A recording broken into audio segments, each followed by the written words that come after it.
Vidéo importante. Mettez en favori, partagez-la. Tôt ou tard, elle va vous servir à vous ou à quelqu'un de votre entourage.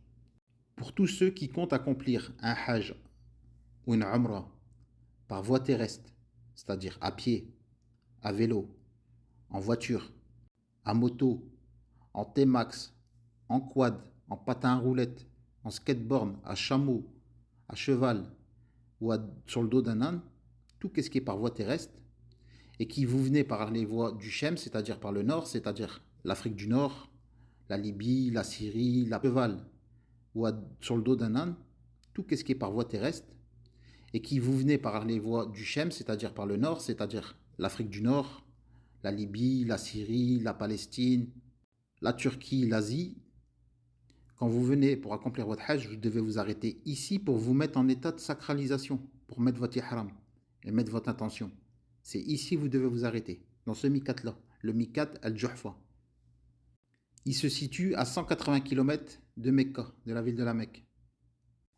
C'est-à-dire quelqu'un qui vient de l'Égypte en bateau jusqu'en Arabie Saoudite, après il prend la route en bus, en voiture ou par voie terrestre, par tous les moyens terrestres, il sera obligé de passer par ici pour se mettre en état de sacralisation.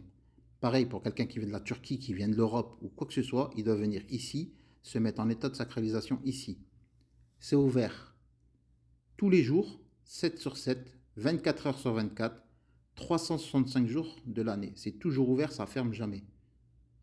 Vous avez à disposition une immense mosquée pour les femmes et les hommes. Vous avez des douches pour les femmes et les hommes. Vous avez des magasins où vous pouvez acheter tout le nécessaire pour vous mettre en état de sacralisation. Les ihrams, des coupons, des rasoirs, des shampoings, tout ce qui est nécessaire à vous mettre en état de sacralisation. Vous avez des restaurants, vous avez des alimentations générales, c'est toujours ouvert 24 heures sur 24.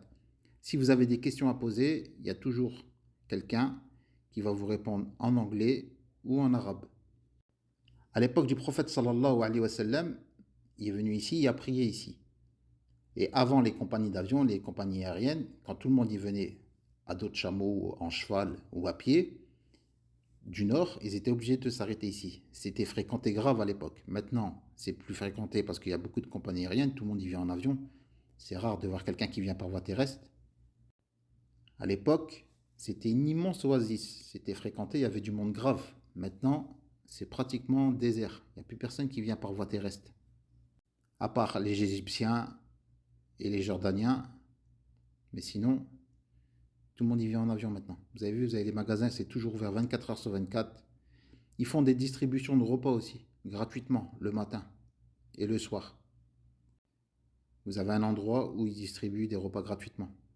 C'est le seul mikat que j'ai vu ça. Et je vais mettre la localisation dans les messages. Comme ça, vous pourrez voir directement c'est où.